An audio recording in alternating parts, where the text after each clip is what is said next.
रहा है कि इमरान खान साहब जो हैं वो यहूदी एजेंट हैं और कह लें कि यहूदियों ने भी इमरान खान साहब के बारे में आज 45 दिन जनाब हो चुके हैं जमात इस्लामी के जमात कह लें कि मरियम औरंगजेब साहबा इंटरफेयर करती हैं।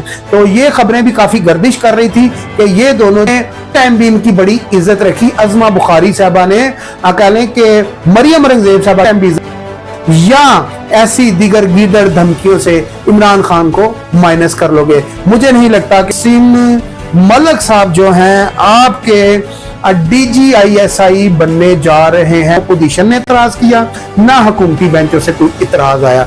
उसकी वजह यह है कि अगर मैं ये कहूं कि 100% इमरान खान के साथ है तो ये बिल्कुल झूठ होगा। उसकी वजह यह है कि इसमें जी आज मैं आपको ये बताऊंगा कि इमरान खान को माइनस कैसे करना है। इमरान खान के ऊपर लेंगे नवाज शरीफ के लिए भी, बेनजीर के लिए भी और आज इमरान खान के लिए भी। लेकिन अगर इमरान खान सवाल किया था कि वोट को इज्जत दो, आपने कहा मुझे क्यों निकाला।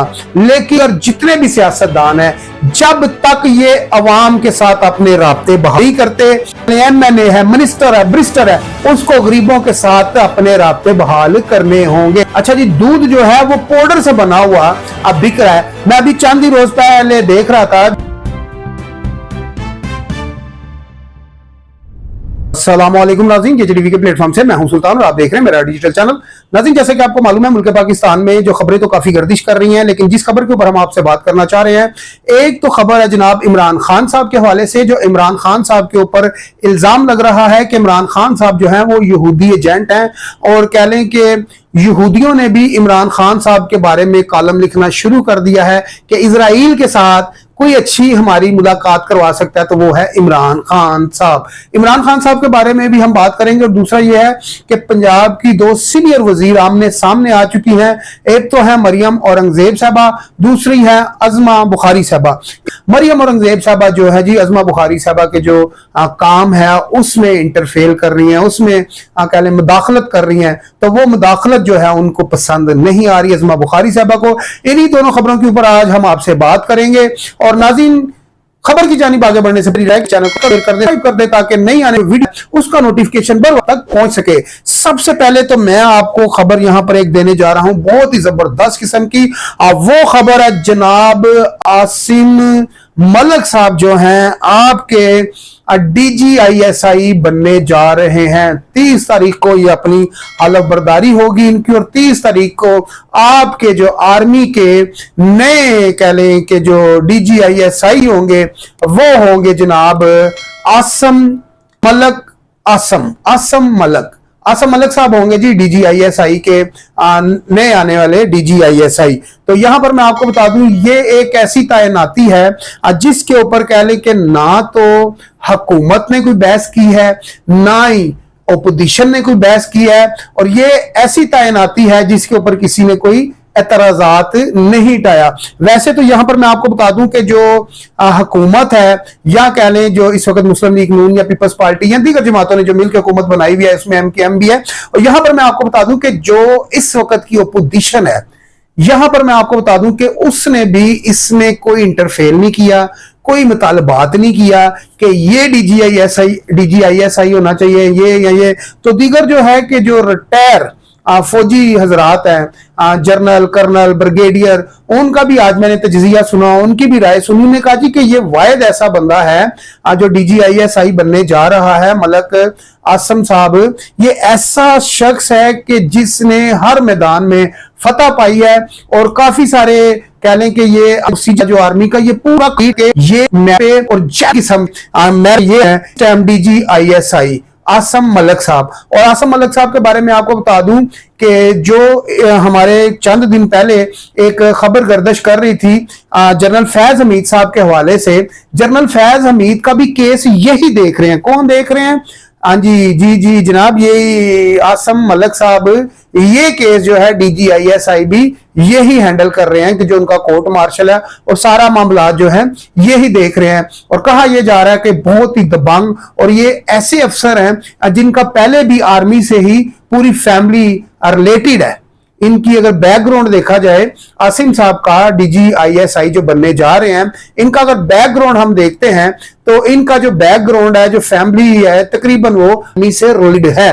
तो ये कह लें एक पूरा ना जो है फैमिली जो है मर्द मुजाहिद जो है, ये पाकिस्तान के लिए कुर्बानियां देती आई है और आगे भी कुर्बानियां देने की उम्मीद रखते हैं इनसे। और दूसरा ये है कि इनकी जो कह लें कि जो काविशें हैं, जो पाकिस्तान के लिए कोशिश है, जो मोहब्बत है, वो तो अब ये DGISI बनेंगे तो आप सब लोगों के साथ आ जाएंगी। लेकिन मजेदारी की बात यहां पर मैं आपको बता, तो अपोजिशन ने इतराज किया, ना हुकूमती बेंचों से कोई इतराज आया।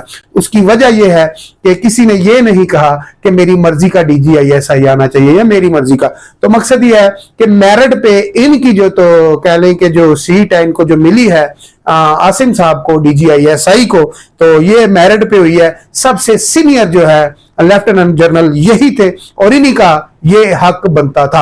आ जाते हैं जनाब इमरान खान साहब के हवाले से। इमरान खान साहब के कह लें कि एक इजराइल में एक अखबार में एक कॉलम लिखा जाता है, कहा यह जाता है, कॉलम निगार ने यह कहा है कि अगर इसराइल के साथ या कह लें यरूशलेम के साथ अगर कोई हमारे राब्ते बहाल कर सकता है तो वो इमरान खान साहब है। इमरान खान साहब का उसने सहाफी ने क्यों नाम लिया, इमरान खान साहब का ही उसने नाम क्यों लिया?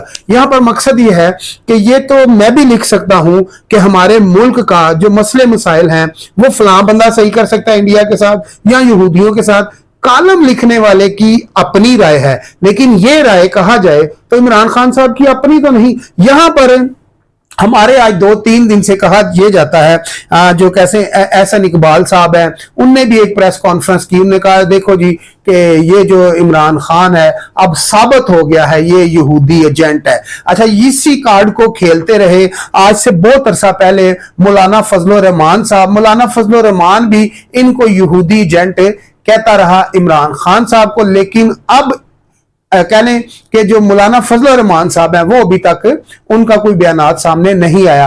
अता तारर साहब सीनियर कह लें कि वजीर की बात करें तो आज उनने भी यही बात की। अगर हम बात करते हैं ब्रिस्टर दानियाल की, तो ब्रिस्टर दानियाल ने भी इसी चीज के ऊपर मुद्दा उठाया कि इमरान खान जो है ये यहूदी एजेंट है।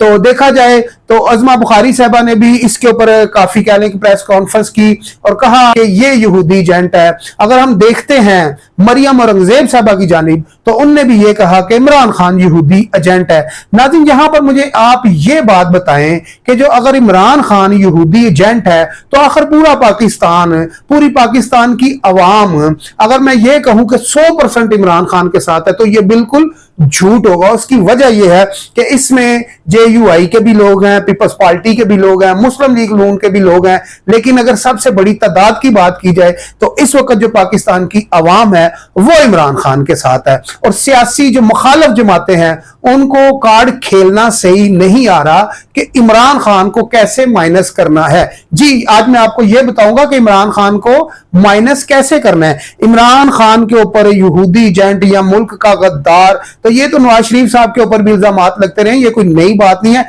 सियासतदान ऐसा कार्ड खेलते हैं, कभी मजहबी कार्ड खेलते हैं, कभी कह लें यहूदी एजेंट का कार्ड खेलते हैं, कभी अमेरिका का जो यार है वो गद्दार है। ऐसे कार्ड नाज़रीन माजी में भी खेले गए, नवाज शरीफ के लिए भी, बेनजीर के लिए भी और आज इमरान खान के लिए भी। लेकिन अगर इमरान खान को आपने माइनस करना है, अगर इमरान खान को आपने हराना है, अगर आप ये चाहते हैं कि इमरान खान से ज्यादा पॉपुलैरिटी आपकी हो नून लीग वालों को या जो इमरान खान के मुखालिफ हैं, तो उनको मैं एक फार्मूला बता देता हूं। फार्मूला आपको मालूम है लेकिन आप अमल नहीं करना नहीं चाहते। लेकिन यहां पर मैं आपको बता दूं, आपने नवाज शरीफ साहब जब 2018 में आपसे इक्तदार आपका छीन के तो किसी और को दिया गया था, तो आपने एक सवाल किया था कि वोट को इज्जत दो। आपने कहा मुझे क्यों निकाला?